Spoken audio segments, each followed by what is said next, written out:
Hello හැමෝම ආදරෙන් පිළිගන්නවා මගේ YouTube channel එකට.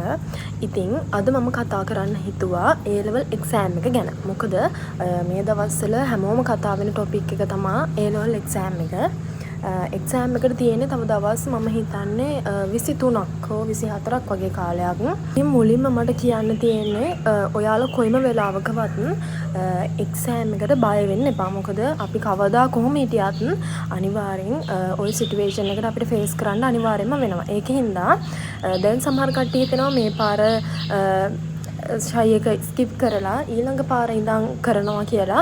ඒ වුණාට මම කියන්නේ එහෙම හිතන්න එපා. හරි මොකක් හරි හේතුවකට මේ පාර ෂයි එක ස්කිප් කරා කියලා හිතන්නකෝ. එතකොට දැන් ඔයාලට තියෙන අර ඇත්තටම ගොත් ගැම්ම ඔයාලට තියෙන ගැම්ම නැති වෙනවා ඇත්තටම. ඒ කියන්නේ දැන් ඔයාලා හිතනවා දැන් මේ පාර ප්‍රෙස් ෂයි එක කරන ළමෙක් නම් මේ පාර ෂයි එක ස්කිප් කරොත් එතකොට ඔයාලට තව ෂයි 3ක්ම තියෙනවා. එතකොට ඊළඟ පාරත් ඔයාලා හරියට කරගන්නේ නැහැ. මොකද මට තව ෂයි 2ක්ම තියෙනවානේ. ඒකින්ද ඔයාලට අර තියෙන මේක මොරාල් එක නැති වෙනවා.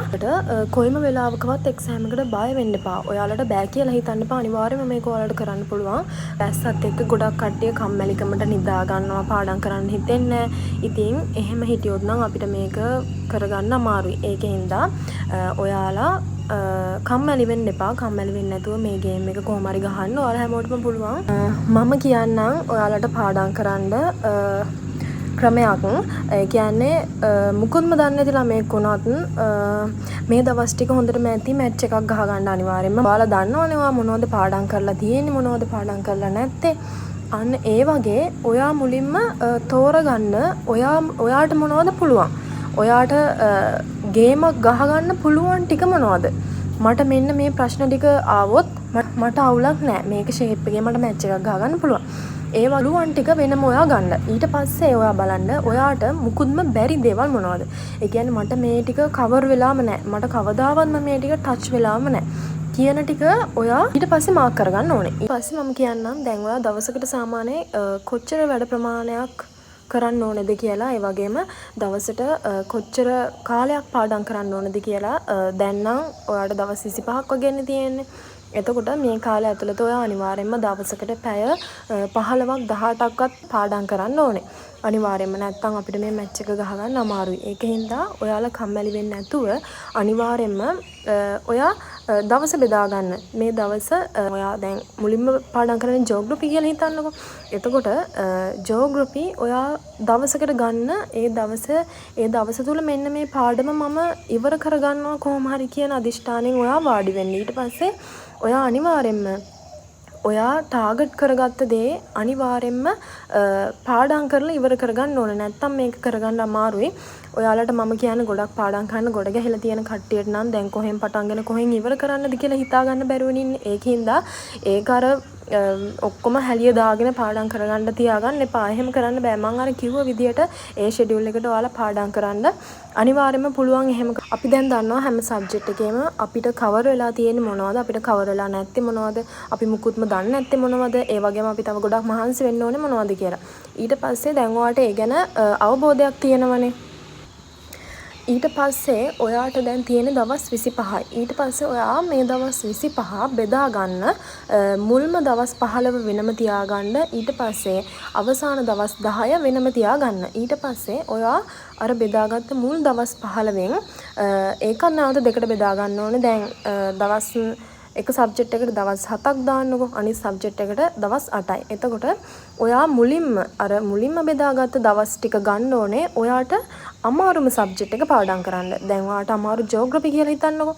එතකොට ඔයා ඒ මුල්ම දවස් ටික ජියෝග්‍රැෆි වලට මහන්සි වෙන්න ඕනේ. දැන් ඔයා කලින් බෙදාගත්තනේ මට මොනවද බැරි, එතකොට මට මොනවද පුළුවන් කියලා. දැන් ඔයා ඒ සබ්ජෙක්ට් එකෙත් දන්නවා ඔයාට පුළුවන් දේවල් මොනවද බැරි දේවල් මොනවද කියලා. එතකොට ඔයා ඒක මහන්සි වෙලා වැඩේ කරගන්න ඕනේ. ඒක තියෙන ඔයා ගතේ. එතකොට ඉතුරු දවස් ටික දැන් මුල්ම දවස් ටික ජියෝග්‍රැෆි වලට දාලා ඊට පස්සේ ඉතුරු දවස් ටික තියෙනවානේ. අපි අර බෙදාගත්ත දවස් 15 ඉතුරු දවස් කොටස ඔයා දාන්න ඕනේ ඊළඟට ඔයාට අමාරු සබ්ජෙක්ට් එකට. දැන් හිතන්නකෝ සිංහල සබ්ජෙක්ට් එක කියලා.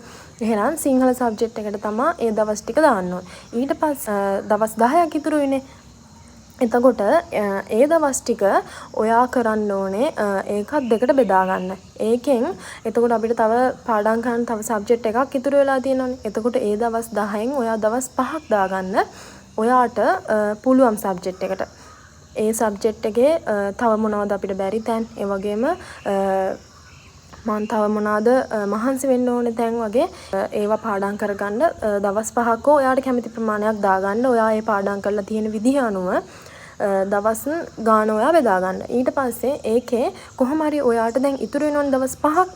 එතකොට ඒ දවස් 5 අනිවාර්යෙන්ම ඔයා තියාගන්න ඕනේ ඔයාට එක්සෑම් ටයිම් ටේබල් එකේ මුලින්ම තියෙන සබ්ජෙක්ට් එකට. දැන් හිතන්නකෝ ඔයාට එක්සෑම් ටයිම් ටේබල් එකේ ඔයාට මුලින්ම තියෙන ජියෝග්‍රෆි කියලා. එහෙනම් ඔයා අනිවාර්යෙන්ම ඒ දවස් 5 දාගන්න ඕනේ ජියෝග්‍රෆි පාඩම් කරන්න.